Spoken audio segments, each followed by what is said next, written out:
Bonjour, parmi les sujets très importants pour la France et pour notre territoire, c'est celui de l'accès aux soins.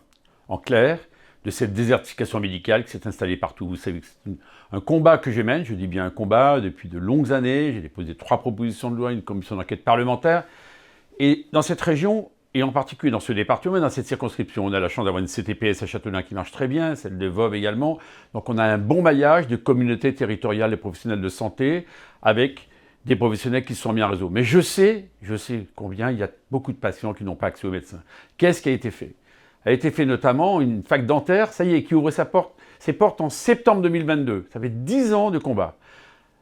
Naturellement, sur l'accès aux soins, la désertification médicale, le maillage des maisons de santé. Et puis demain matin, je serai à Matignon avec les premiers ministres, avec le président de la région, avec quelques élus de cette région pour faire des propositions extrêmement concrètes. Augmenter encore le nombre d'internes à Tours. Je vous rappelle qu'il est passé à 340. Obtenir une antenne de la faculté de médecine à Orléans, c'est indispensable. Obtenir que la télémédecine soit plus accessible qu'elle ne l'est à l'heure actuelle, de façon spécifique sur notre territoire, car il y a une désertification médicale majeure.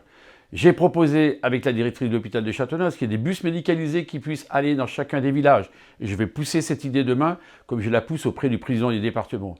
Je vais continuer sur le fait qu'il faut plus d'infirmières, plus d'aides-soignants et plus d'infirmières de pratique avancée. Et là, je vais demander chez le Premier ministre des nouveaux moyens pour aider la région à former ses personnels.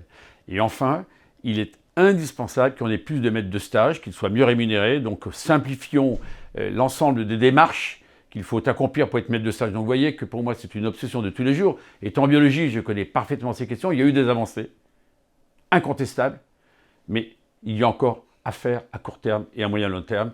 Donc croyez bien que ce combat, je le porte depuis longtemps et je continuerai de le porter.